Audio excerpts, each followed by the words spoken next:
I work the late shift, so I'm used to coming home when the rest of the world is silent. My apartment is a fortress of routine. Keys on the hook, shoes by the mat, kettle on the stove.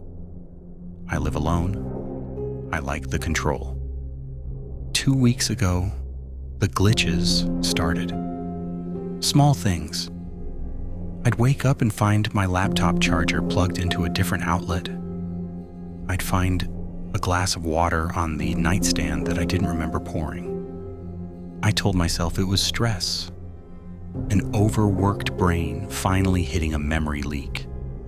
But last night, I experienced something far more sinister. I walked through my front door at 2 a.m. I heard the distinct clink of ceramic against the sink. I froze. The kitchen light was on. I looked around the corner expecting a burglar. To my horror, there was a man standing at my sink. He was wearing my favorite gray hoodie, the one with the frayed sleeve. He had my posture, that slight slouch I get when I'm tired. He was washing my dinner plate, moving with a calm, rhythmic precision. He didn't look like a ghost. He looked solid. He looked heavy. I tried to shout, but my throat felt like it was filled with wool. "Who are you?" I finally managed to choke out. The man didn't jump. He didn't even turn around. He just kept scrubbing the plate. "You're late," he said. His voice was my voice, exactly. Not a recording, not a mimic. It was the sound I hear in my own head when I speak.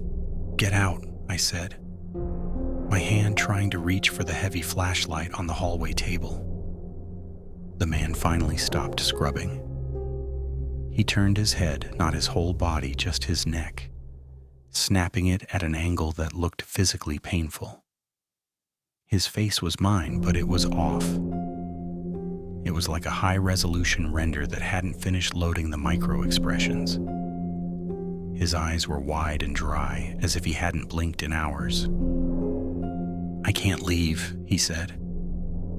And his mouth didn't move quite in sync with the words. "I'm the one who stays.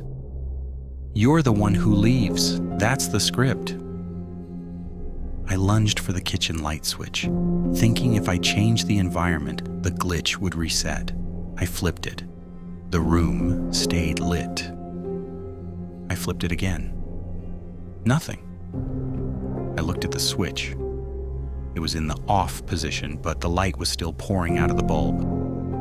Reality was no longer responding to the hardware. I backed away into the living room, but the furniture was wrong. My couch was on the opposite wall. My bookshelf was filled with books I recognized, but the titles were printed in reverse.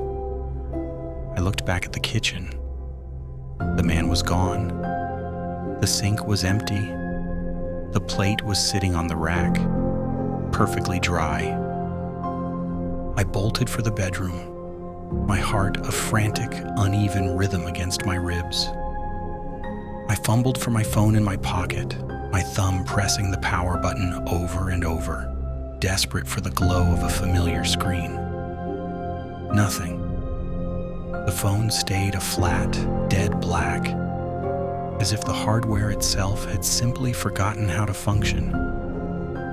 It was just a cold, heavy slab of glass in my shaking hand. That's when I heard it. A shuffle.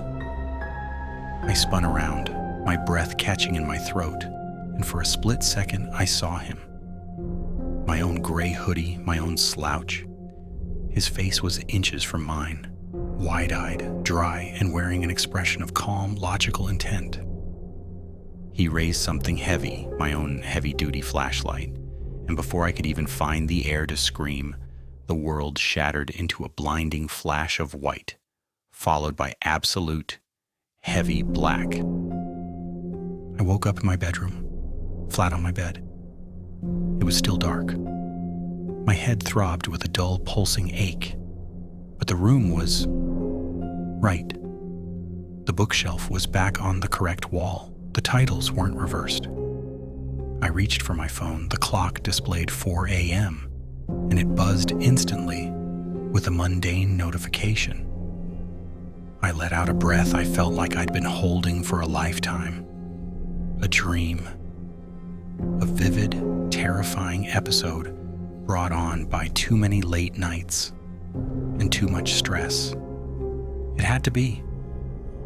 My mind had just projected my own exhaustion into a nightmare.